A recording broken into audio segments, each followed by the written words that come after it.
I've never been set up, and I feel bad about that. Like, I feel cheated. I feel left out of the loop. Something that has never happened to me that always happens in the movies is the setup. And there's different meanings behind the word or the term, the setup, like to be set up. One is for like a good thing, and one is like a bad thing. And both of them can happen at the same time. Being set up was actually a setup. This is one big setup. Yeah, they tried to set me up. Turns out they were setting me up. Never been part of a setup. Just like I've never been sailing. Never been sailing. And that is very heart wrenching, gut wrenching, gut punching. I want to be set up.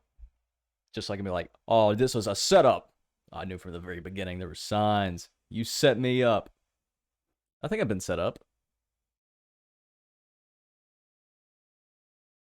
I've been set up to say a bad joke or in a conversation where something inappropriate needs to be said. Of course, nobody wants to say it. So you get set up to be the person to say something inappropriate. AKA, that's what she said. I've been set up to say that's what she said many a times. That's really the only appropriate setup, is to say that's what she said. Or something very similar to that. I want to be set up. Not like for like criminal intent. I will say, because that would be wrong. But then I would have that experience. This is a setup. This is a setup. Regardless, we're back with episode 3. Get my introductions out of the way. Do we have a theme song? Apparently not. And that's disappointing for multiple reasons. We do have a soundtrack that we're going to play. I don't even know if this is going to be good. It might be too loud. Might not even be heard. We're going to play some Kmart music because it's so lovely. And it's kind of doesn't fit, but we're going to keep it. It's going to be, you can barely hear it. But that is going to be the point. It's going to be like we're in I'm creating a vibe that is a department store feel. It's like you're in the Mall of America.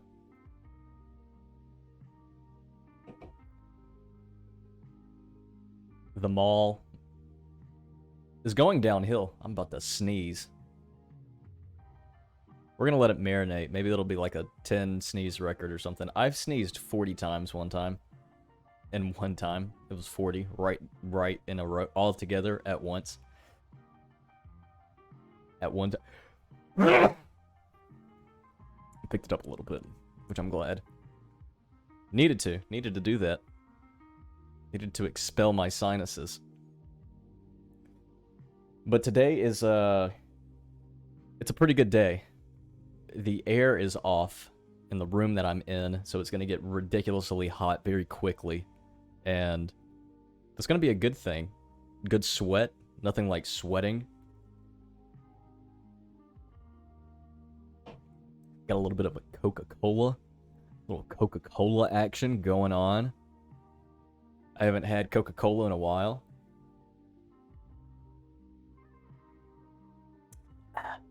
Cherry Coca-Cola. I mean, it's not. It's a non-brand cola. It's a cola with cherry. It's not named. It's not a it's a flavored cola beverage. I'll say that. It's a pretty good. It's a damn fine sipping soda. Can't chug it. Don't chug soda. If I could chug a gallon of soda, I would for like $50. That'd be my party trick. Hey, you know I can chug a gallon of soda, right? In one go. In one go. Yes. $20 and I'll show you. $50. On second thought, I got a gallon with me right now. I'm gonna do it regardless. I wonder what the best soda like ever is. Like the best soda. Like hands down the best soda. I mean, it would have to be something tasty. Probably carbonated bicarbonate. Soda bicarbonate is probably the best soda ever, because without soda bicarbonate, you wouldn't have soda. You wouldn't have pop. You wouldn't have Coke. That's a weird thing that is around nationwide. People pronounce soda differently depending on what part of the country that you're in. Some people call it pop, some people call it soda, and some people just call it Coke. Non-specifically. I want a Coke. I mean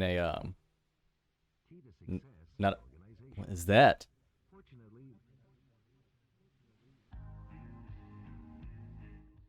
There's like a mid-ad break in this Kmart playlist that I have. Might not have been heard, but I heard it, and it cut me off. I don't even know what I was saying. I don't even say anything. Soda, pop, fizzy beverage. Yo, let me get one of them. Let me get a fizzy beverage. To go. 3 of them. Make it 4.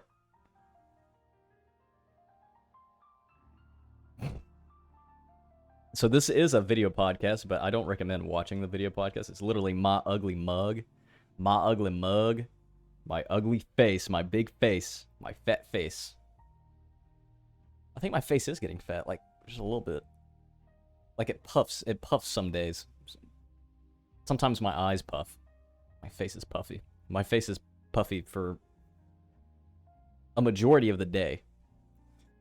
And that's a good thing. That's exactly what you want to see, is a puffy face. Puffy red face and big eyes. Blown out eyes. Black eyes. I don't think I've ever had a black eye. I've had one black eye my entire life.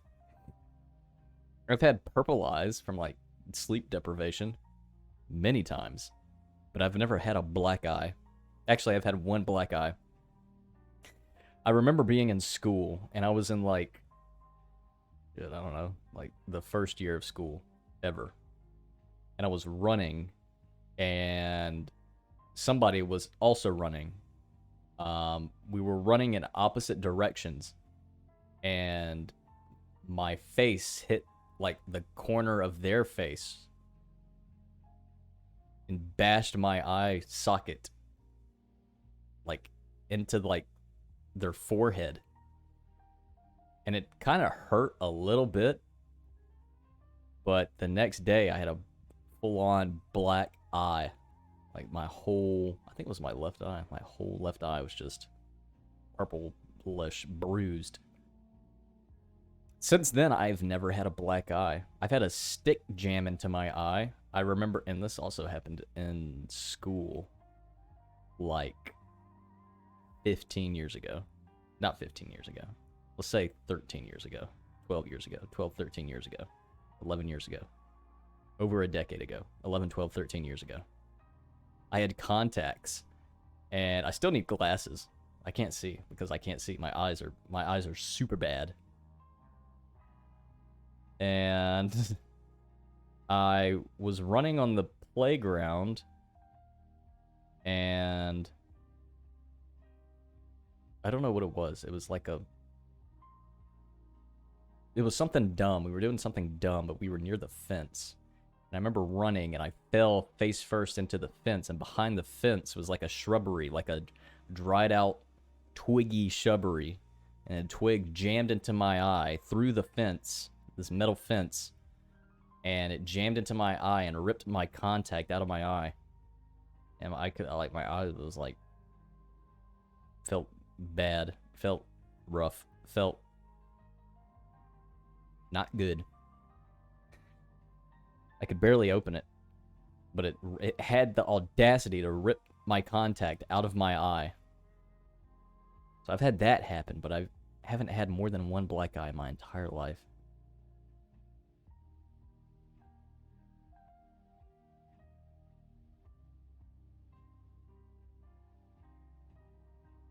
And that's really sad. I think I've had more nosebleeds than I've had black eyes.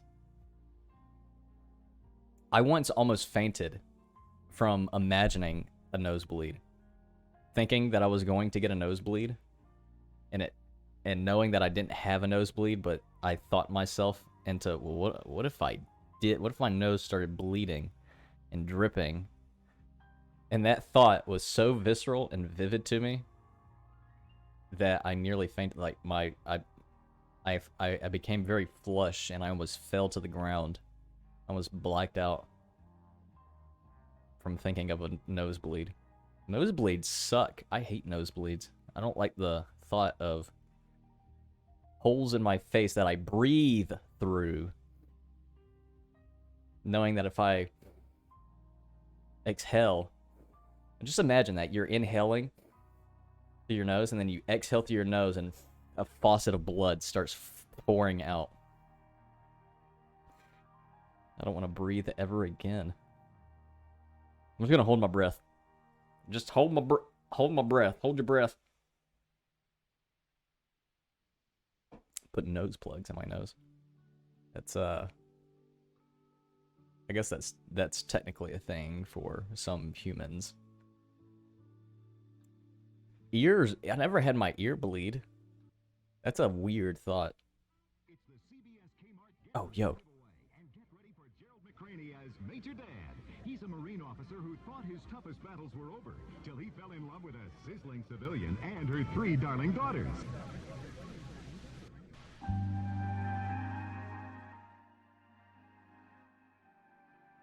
That was excellent. That was a nice mid-ad roll for Kmart.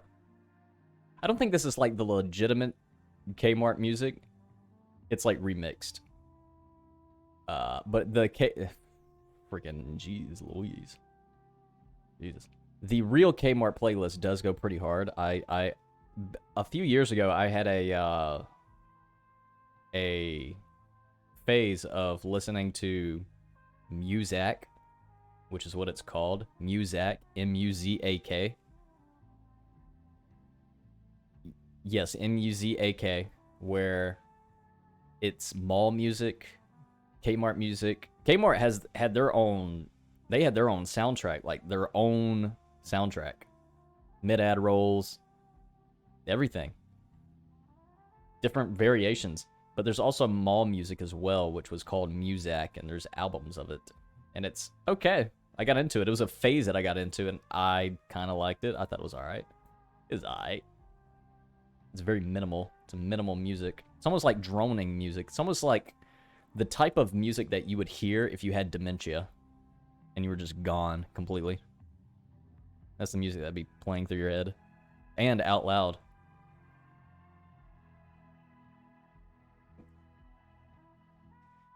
And that's not a bad thing. That's actually what I am looking forward to. If I can grow old and get a very mentally debilitating disease. I almost, my words got very dumb near the end of my thought. A very debilitating disease. That's what I wanted to say. A mentally deficient, debilitating disease before I'm deceased. You better believe.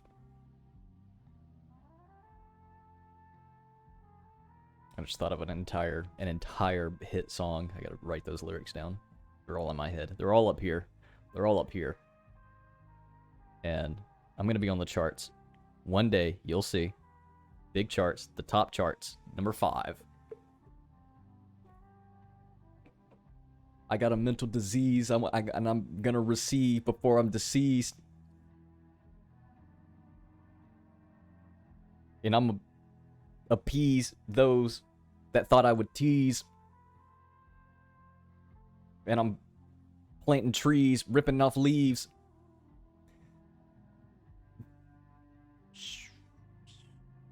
Sheaves. Making weaves.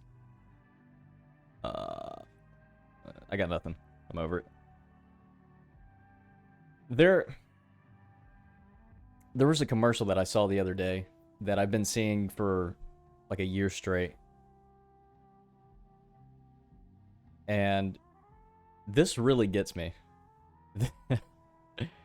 I have phases where if I'm watching like, and I'm not usually not really watching, I'm really not paying attention, but I'll notice the same ad like on TV more than the program that I'm actually watching. I'll have more attention to because it catches my eye and my ears more often than what I'm actually watching.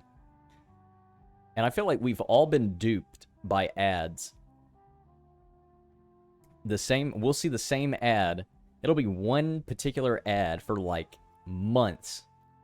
And then it'll change up and it'll be a new ad, but you don't recognize it as a new ad at first. I mean, you may think like it's different. But then that becomes the new ad that you see 1,000 times. And I'll be honest, I don't remember most ads that I've seen 1,000 times from like 2 years ago. Let's say 2 years, 3 years. But at that time, those ads were the most infuriating thing of all time. And it's still occurring today. It's just different advertisements. That is the most annoying thing that I don't think is really something that you can bring up or say out loud without making you seem psychotic. But it's a thing that happens. You watch things or ads, and you have to skip ads. One of the craziest things is non-skippable ads. An ad you can't skip, or being forced to watch an ad, or one of the ads that'll say, this company is so cool and gracious, they're going to let you watch their ad, and then the thing that you're going to watch is going to be completely ad-free. But you have to watch their ad. Tide. There's always a Tide commercial or something. Tide sucks, and I use it. I think Tide Pods are a scam. I think you're being scammed by Tide Pods. If you use pods, honestly, I think liquid detergent or powder detergent might be like the play. The Tide Pod things are very expensive, and just recently, they said that they increased the amount that are in a single Tide Pod. So they're like extra large Tide Pods with like more fluid in the pod. But I don't think that it works as efficiently as the previous ones.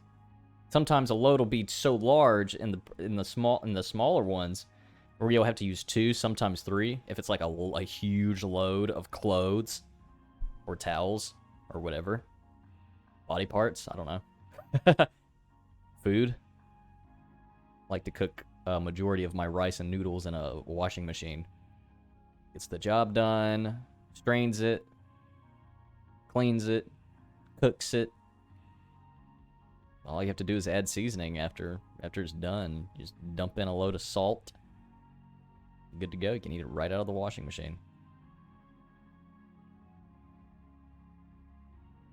2 Tide Pods is usually the norm, but they increased the amount that is in a Tide Pod by like 40% or something like that. Let's say 40%. So 2 Tide Pods in that same load of laundry is going to be overkill. That would have been the perfect ratio in the previous size Tide Pods. So now I have to either add more clothes or not add enough clothes. And of course, you want to add as much clothes as possible, but you don't want to overfill well, maybe you do, the washing machine itself with more stuff than needed. So sometimes I have to go out of my way to either just have one load for one Tide Pod or risk the life of my washing machine by overloading it so I can add the second Tide Pod. So that's why I'm saying, like, the liquid detergent, powder detergent, that's probably the way to go. For sure, without question. They look cool, though. The pods do look cool. It's like a green liquid fluid on the bottom. And I'm not promoting Tide. This is just what I have. like a green gobbly fluid. It looks like it glows in the dark, and it's got like a swirl on the top, and it's encased by this plastic thing that melts when it hits the hot water. I like to slam dunk my Tide Pods into the washing machine. I'll just throw it as hard as I fucking can. Right into that aluminum can. Looking washing machine. Machine that washes. And it's satisfying. I haven't eaten it, but it does seem like it would burst in your mouth pretty good. Like it would have like a good burst. Like a good chomp. It would be satisfying if you were to chomp on a Tide Pod. I bet money that it is. It's like a I bet it would be like there are those like plastic encased like fruit juice things or something where you bite into it and then you suck the fluid out. I feel like it'd be like one of those. What is it called? Plastic wrapped juice bites. I don't think this is what it is. Oh, there's a picture. Is that what it is? Martinelli? No. Plastic juice biting. I don't think that's what this is. This is not what that's not it. That ain't it. But there's like a trying to look into this. I mean, there's like a. I mean, it's like a bubble. It's like a plastic ball that you bite into, and it's like juice. It just flies everywhere. You suck the juice. Suck the juices. Plastic juice containers, plastic juice bottle. Dried peaches. I don't know. I can't find it. It is what it is. Must not have existed. If not, that's my new invention. But a Tide Pod probably has the burst ratio of like a very nice grape. I would say. The explosion factor. The pop factor. It's got a very good pop factor. The filter of pop. King Pop. This pop factor is as good as Michael Jackson's Thriller. That's a very good pop factor. From what we've deduced, that is an excellent pop. Good pop. Pop rocks. I don't even know what that was. There's no joke in that. It's just that's the punchline. Pop rocks. Also another candy. I saw a tagline for a thing on the internet, and it said something like, "How many Pop Rocks can I eat before my stomach explodes?"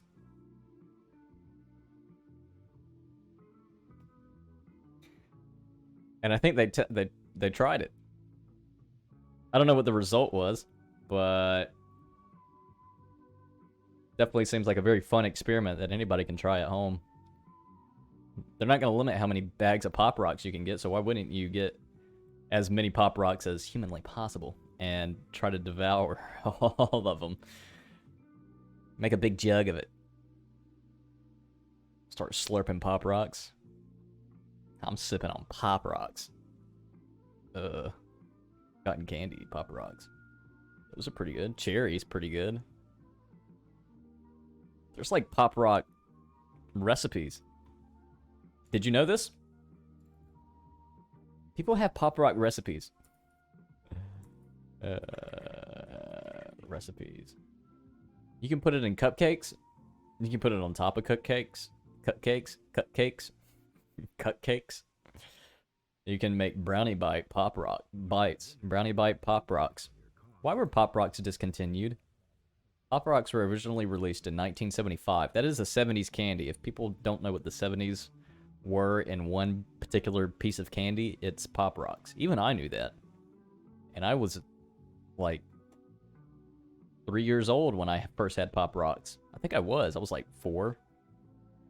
I remember, because I remember the package. It might have been green apple. I think green apple. Was the first. I'm dead serious. First Pop Rocks I've ever had was like green apple. That was pretty good. Originally released in 1975. So was Jaws. The movie Jaws was released in 1975. However, were temporarily discontinued in 1983 due to unfounded rumors of fatal consequences when mixed with soda. Meanwhile, you got Mentos and Coke still a thing. Long disproven. They were reintroduced and are now a popular treat for parties and dessert. I just had my steak and potatoes dinner. I'm now ready for some dessert. Go get the Pop Rocks. Honey, did you get the Pop Rocks? How am I supposed to eat dessert if I don't have Pop Rocks? What do you mix with Pop Rocks? Pop Rocks on the beach. Half-ounce vodka. Half-ounce Midori melon liqueur. Half-ounce Chambord raspberry liqueur. 3 splashes pineapple juice. This one is called Strawberry Popper Rocker. 1 shot strawberry schnapps. Filled with 7-Up drop strawberry Pop Rocks on top. This next one is called Malibu Pop Rocks.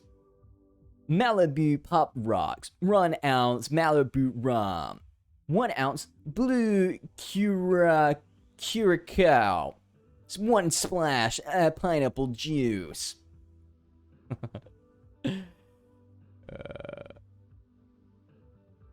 I'm not making this voice up, by the way.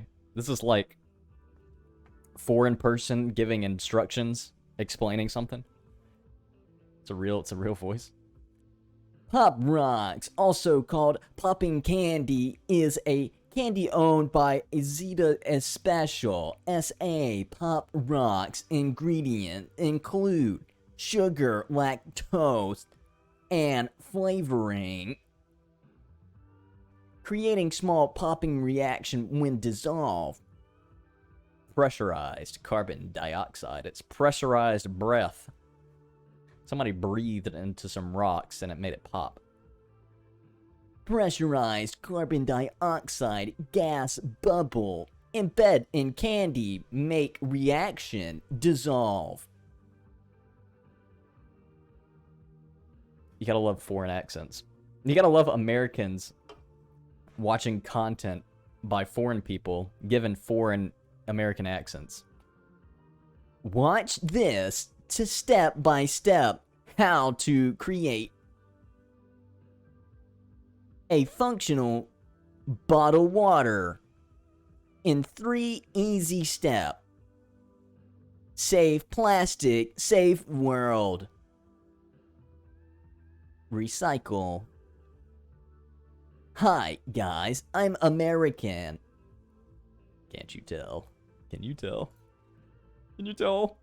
Do Pop Rocks expire? Check the expiration date. I got some expired ones by accident one time and they were really stale. And they didn't pop as good as normal. Are Pop Rocks flammable? Exploding candy 101. But then the sugar hardens and it forms tiny little CO2 bubbles. Can you eat 20-year-old candy? Probably. Probably. Probably.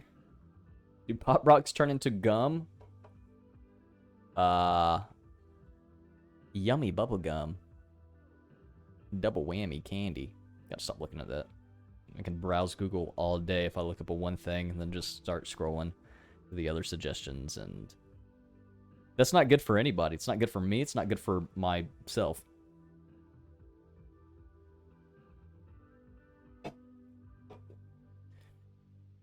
This episode is sponsored by Cherry Coke. Kmart shoppers, Oh, wait. come over to the Infants to our complete fall line of newborn, infant, and toddler merchandise. Oh, wow. I had no idea. I made some steaks the other day. And boy, do I gotta tell you, I love steak. I love steak. What's the steaks? If it ain't got steak, I don't want to know. I mean, I like steak. Steak's good enough. It's okay. And they were pretty good.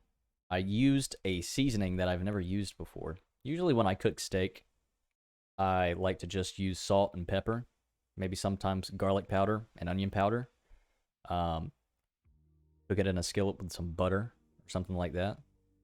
But the other day, I had some kind of thin New York strips. Wasn't like it was two thin New York strips, or it could have been just one really thick New York strip, but they were cut in two, or there were two more thinly sliced New York strips, and I cooked them up pretty good. But I seasoned them with McCormick's Montreal steak seasoning, like actual steak seasoning, and it was actually not that bad. It tasted like, I mean, honestly, it tasted like steakhouse steak. Like, that's how the seasoning was. I mean, I love the juicy bite of a nice, thick cut, medium rare, salt and peppered steak. Like that bite where it's, you can taste the beef flavor. It's very salty, just the flavor coming from the steak itself. That's like the best, with like a fat cap on the end of it, so it has like a little fattiness on the end of it. That is the best bite of steak that you can possibly get. But these thinner steaks, I think, whether it be chuck steak, thin steaks, steaks that don't really look too good in the packaging, but the price is pretty good, seasoning it with like Montreal steak seasoning or like any type of steak seasoning is probably the way to go, because it still tasted like a steakhouse steak, but it still tasted better than getting it from a steakhouse. And it's way less expensive. I mean, a pack of two steaks, it was like two steaks for $10 for a pound. Mashed potatoes on the side, which is like you can just make pouch potatoes. Like pre-packaged dry potatoes for like $1. You can get some greens for like $1, $2, frozen greens. And you can have yourself like a $12 meal with a pound of steak and potatoes and all that good stuff, as opposed to spending like $16, $17, $20 at a steakhouse for essentially the same thing, but lesser quality because you don't cook the steak. I think steak is definitely one of those things. I've gotten older to where there are some things that I just would rather eat at a restaurant, but it's very particular. Steak is one thing that I just do not want to eat at a restaurant unless it's being paid for, because I've gotten to the point where I've cooked so many of my steaks that I know how to cook my steak and the steak that I like. And the fact that I can season it to make it taste like a steakhouse steak, and it's not even the preferred method of seasoning for me, says a lot about the scam of restaurants and fast food places. Places that aren't like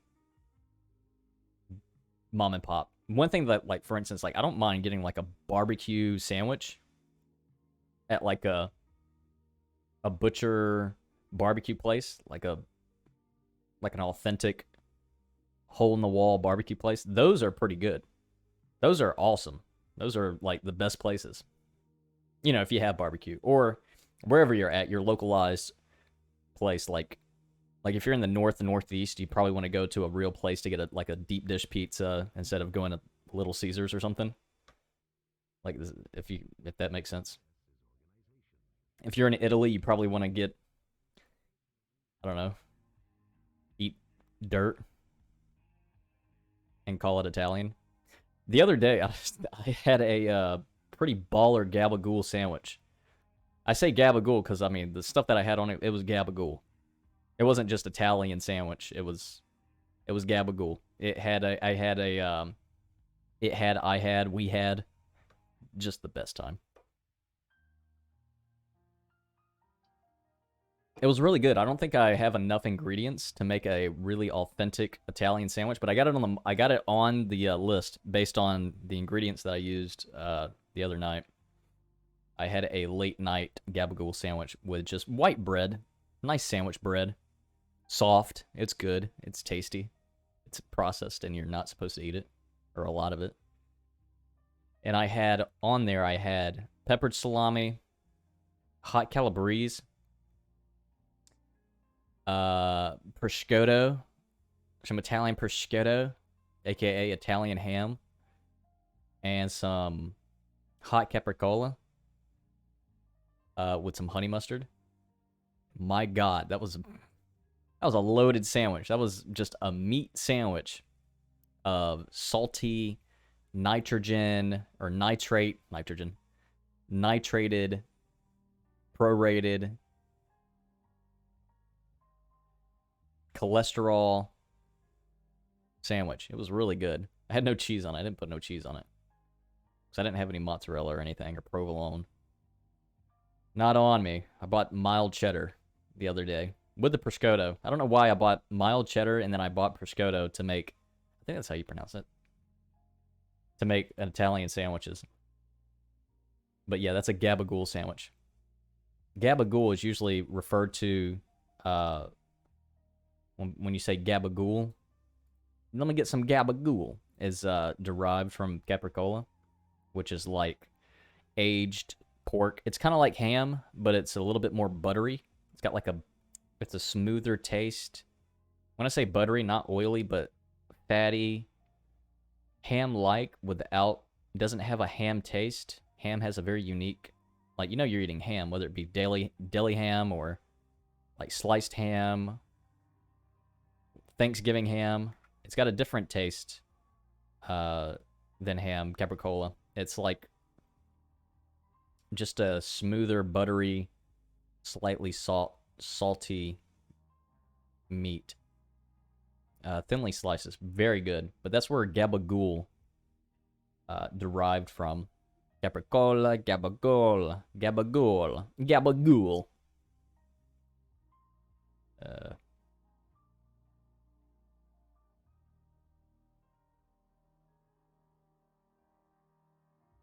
Okay. Pronunciation. Prosciutto. Prosciutto. Prosciutto. Prosciutto. Prosciutto. Prosciutto. Prosciutto. Prosciutto is just overpriced Italian deli ham. I wish it was a little bit less expensive. I'll be honest. But it is the tastiest of deli ham. It is. Compared to like sandwich ham that we are used to, we've grown up with the sandwich ham, deli ham. It's oily. It's one color. It was definitely mishmashed meats, probably.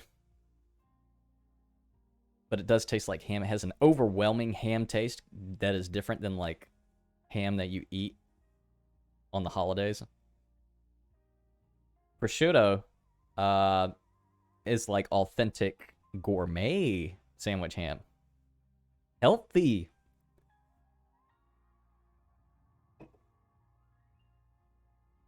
But it essentially, to make a gabagool sandwich, I think you got to have all those ingredients. You got to have the salami, calabrese or pepperoni, something similar to that. They're both about the same. Capricola, you got to have capricola or else it's not gabagool.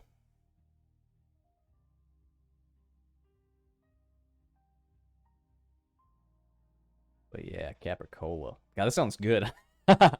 Low-key fantasizing about some capricola. Capricola. Capricola, capricola.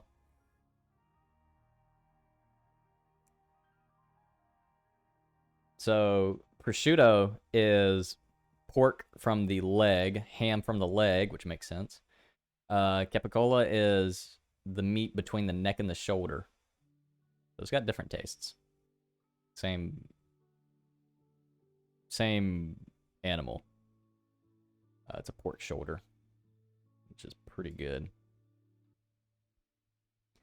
It's bad for you, though. Oh, whoa.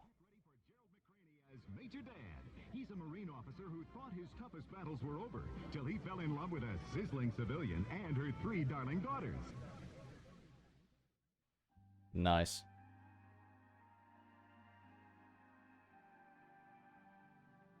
Capicola is so good. Too much sodium increases your risk of high blood pressure, heart attack, stroke. On average, most Americans already get twice the sodium that they should. That makes capicola just as bad for you as it is delicious. And like many things, moderation is key. I love capicola. What does capicola taste like? Capicola tastes like salty concentrated pork with a little bit of heat. A lot of the times they season it like they have a whole slab that they marinate in a dry rub season, and they hang it up in these facilities for like months at a time before it's finally aged.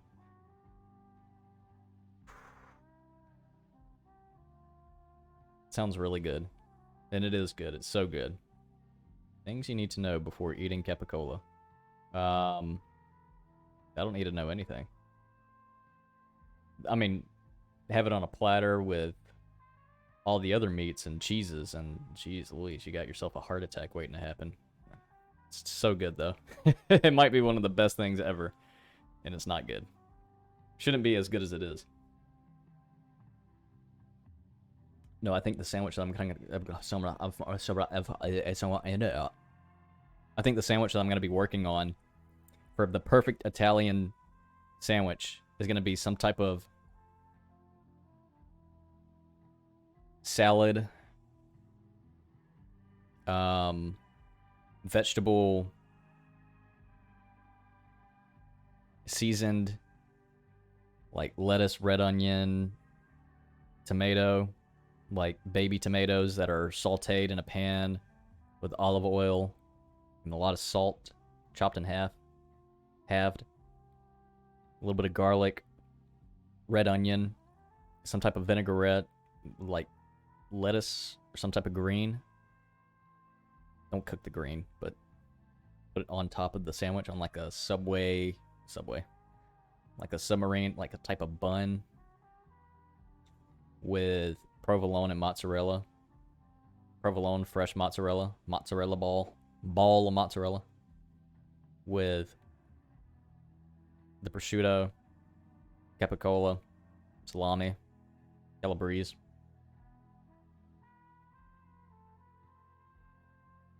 With vinaigrette, maybe deli Dijon mustard or honey mustard. 1/2 Dijon, 1/2 honey mustard. I like that sweetness. Pretty good. Might not be like at all with like Italian people. You're not supposed to put honey mustard. Hey, you're not supposed to put honey mustard on a sandwich. What are you, stupid? Yes. That might be the best sandwich though. So good. I can't stop talking about it. More so. More of the same. More of the same sandwiches, please. I hate Subway so much. You know what I hate? I hate McDonald's. McDonald's sucks. And I'm very disappointed. I went to McDonald's 2 days in a row for breakfast. Because their breakfast is actually fairly priced. You can get 1,500 calories for $5. Pancakes. Hash browns, bacon. Eggs, biscuit. It's not bad for $5. That is worth it. As opposed to making all of that. And you get it instantly. It's $5. Not many places or fast food, not many fast food items are worth it, but breakfast items are kind of worth it. You get a full meal, $5. But I went to McDonald's and I got one of their breakfast things, and this is so like dumb, but it's so irritating. And I got like their big breakfast thing with like the pancakes and such, and I didn't know the difference between getting something with sausage or getting something with bacon. So I asked for like the breakfast meal with bacon, assuming that I was going to have like the sausage, because sausage is usually included with it, and just get it with bacon and pay the extra for the bacon. Turns out it replaces the sausage for the bacon. So the next day, I'm very disappointed when I get it. I'm like, oh, I wanted both bacon and sausage. I guess I'll go fuck myself. And I'll eat the breakfast. And it was good. It was okay. So the next day I go back, get the same thing, and just ask for just the regular. No, not with bacon, just as it is. And it gave me the price for that with the sausage. Without the sausage, for the bacon, it's like 50 cents more. It's like $6. For the sausage, it's like $5.30, $5.45 or something like that. So I saw the price and I'm like, all right, cool, getting the sausage. I really wanted that sausage. I wanted to put the syrup on it, take a bite, you know, really bask in it. Get home and I see bacon. They gave me bacon. Ruined my day. A pro in that is that I paid the sausage price for bacon. Negative. A con. I got conned twice thinking I was going to get sausage, but I didn't. So I'm very upset about that. I don't think I'll get over it, but life goes on, and I'll have the opportunity somewhere to get a breakfast sausage somewhere, someday, somehow, some way. A few months back in like March, February, March, it was an off day for me, and I woke up super early at like 4 in the morning or something, and I was very hungry, and I was saving my appetite because I knew at about 4:15 I wanted to get the biggest family meal at IHOP that I could. It was like $30. It's $30, but you get a lot of food. It's not worth $30, but it is a lot of food. It's like 3, 4, 5,000 calories, 4,000 calories, something like that. It's a lot of food. I think it had like 15 sausages, 10 strips of bacon, 3 stacks of pancakes, an entire tub of hash browns, an entire tub of eggs. And I think that was it. It was like $30. Supposed to feed 5 or something like that. And I knew I wanted it. I said, I'm getting that. Give that to me. This is for me. I'm like one of the first people to order at IHOP as soon as they open. I get there to pick up my stuff in like pretty much pajama clothes. Not pajama clothes, it's my homeless clothes. It's not even homeless clothes, it's just sweatpants and a t-shirt, like an oversized t-shirt. I get in there, I'm like, hey, I have the order, the big family order, family size order. Paid for it. The lady said, oh, here you go. Y'all enjoy. We will. It was just a reflex, like we will. You too. They did not know that it was just for me. It was so good. It was pretty good. I watched Pulp Fiction while I devoured a lot of it. I ate all the sausages, all the bacon, almost all the pancakes. I think I had like a few pancakes left, a lot of eggs left, a lot of the hash browns, but I ate like over half of it in one sitting throughout the entirety of Pulp Fiction. And then I had leftovers like the next day.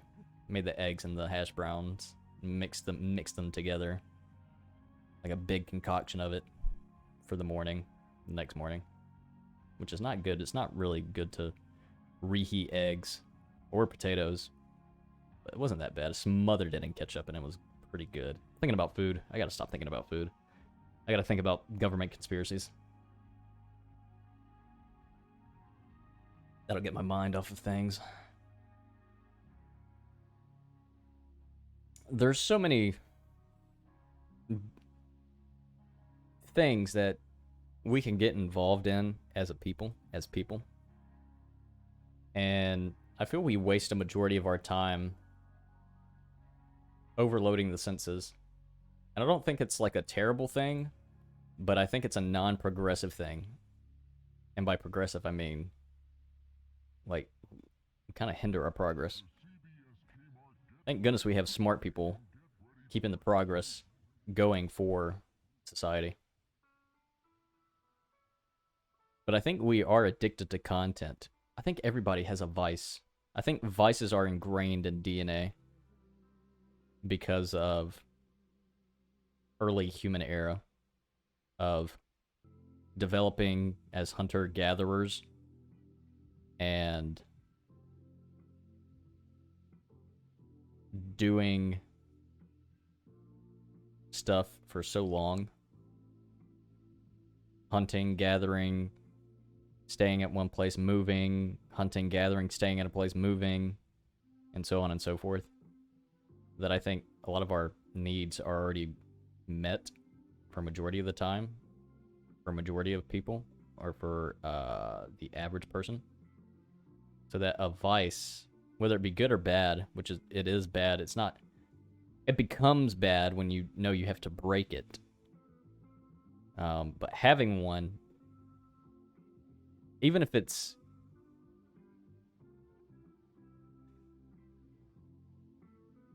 chosen, a chosen vice, knowing going into it, saying, this is going to be my vice because I've broken my vices before and I have to choose one so I can have something to break and it be a knowledgeable or a recognizable vice to break.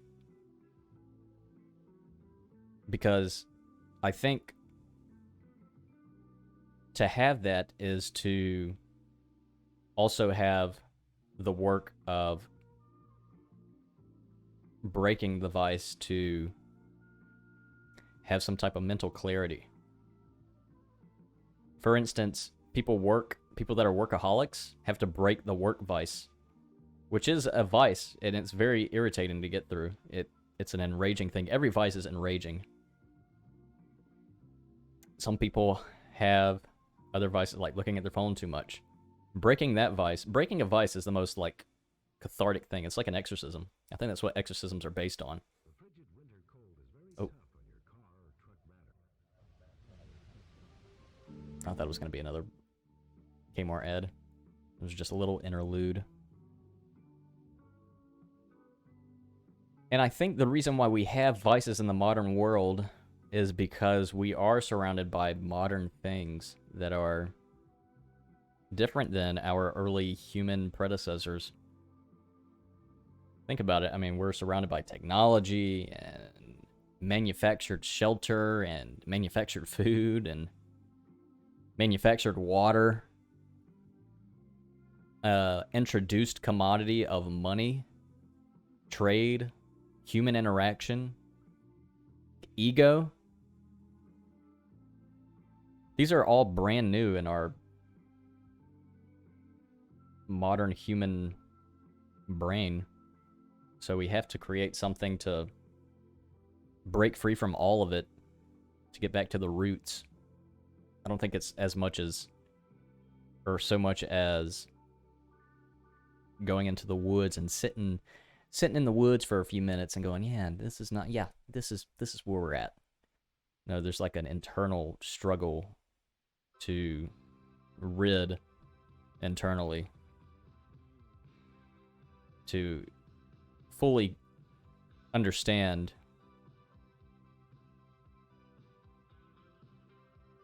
current ideas that weren't prevalent in ancient human existence.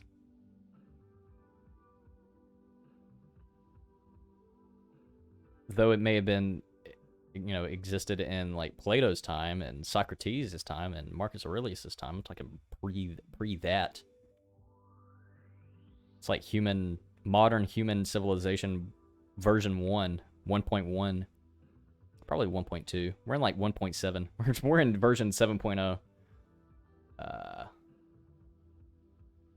I think we're in like 1.8, version 1.85. Nah, we're in like version 1.5, 1.4. I say 1.4. Probably 1.45. I'd say 1.4 after 1900, the 20th century, kicked it into 1.4. And then that 100 years, I mean, we really went into overdrive with technology. We had a J curve happen, so we're at like 1.45. Pre-1900, we were at like version 1.2. Year 1000, we were at version 1.05.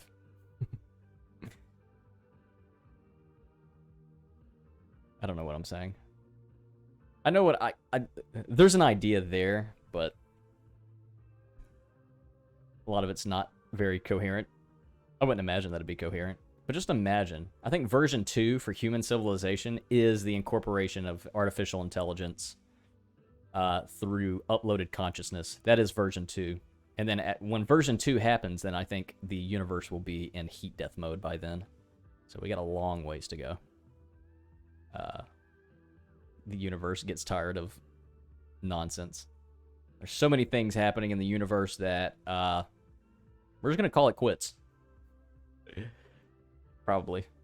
That's a belief. Or that's great science fiction where you can write a book and have people follow it as a religion. AKA what's that guy's name? Aaron? Aaron? Elron? Elron. My name? Elron. Elron. Senor. Elron. Name's not Ron, it's Elron. Or like Ron took an L. Jesus, son of a bitch.